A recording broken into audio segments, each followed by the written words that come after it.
Welcome back.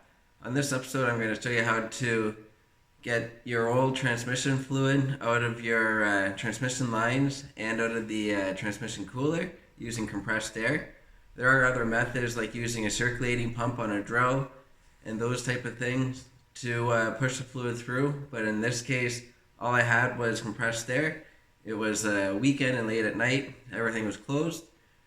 So when you put the compressed air into the container, and you have your line going into the transmission fluid, the compressed air is going to pressurize that container, and the fluid has to go somewhere, and the airspace has to go somewhere.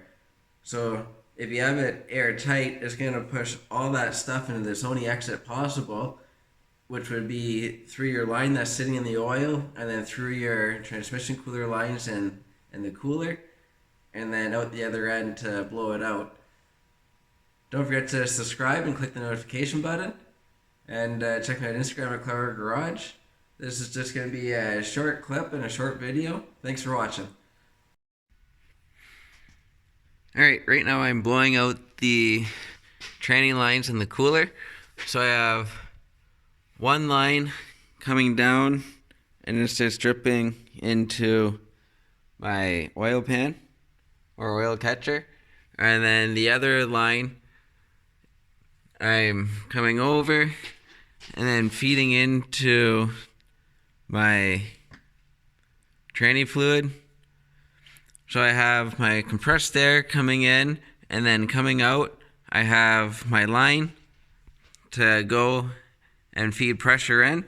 So when you pressurize the container, the air has to go somewhere, so it will force the transmission fluid up through the hose and then through your cooling system.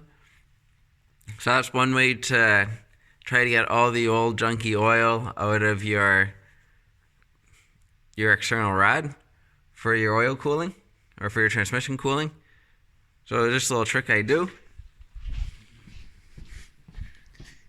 And I don't run it at very much pressure. It's like I'll bump it on and I'll just bring it up to like 5 pounds or so. Bring it up to 10.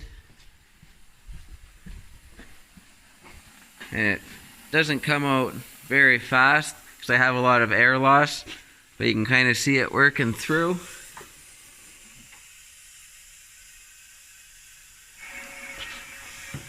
My container's getting close to empty, but I play with it a little bit, and then it ends up coming out there. As you can see, we have a good little stream coming out. It looks like good fluid, so I'm going to call that good enough. So then I'm just going to kind of lift up to get it out of the fluid.